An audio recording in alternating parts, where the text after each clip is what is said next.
Welkom by ons sessie oor steekproefneming in navorsing. Ons sal verskillende steekproefmetodes en hul toepassings ondersoek. 'n Steekproef is 'n subset van 'n populasie wat die geheel verteenwoordig. Dink aan 'n bloedmonster wat deur dokters vir toetsing gebruik word.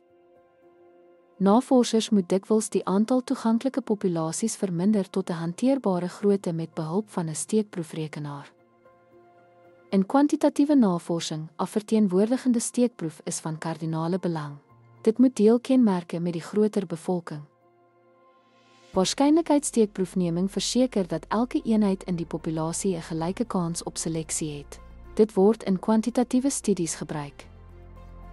Eenvoudige ewekansige steekproef gee elk lid van die bevolking 'n gelyke kans op kering, verseker onbevooroordeelde verteenwoordiging.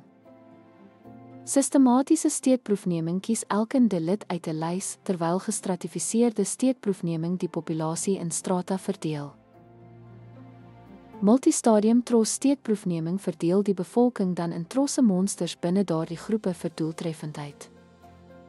Nie-waarskynlikheidssteekproefneming word gebruik wanneer die hele populasie onbekend of moeilik toeganklik is. Dit maak staat op die navorser se oordeel. Toevallig monsterneming kies gereedelik beskikbare deelnemers, terwyl geriefsteekproefneming is meer sistematies, maar soortgelyk.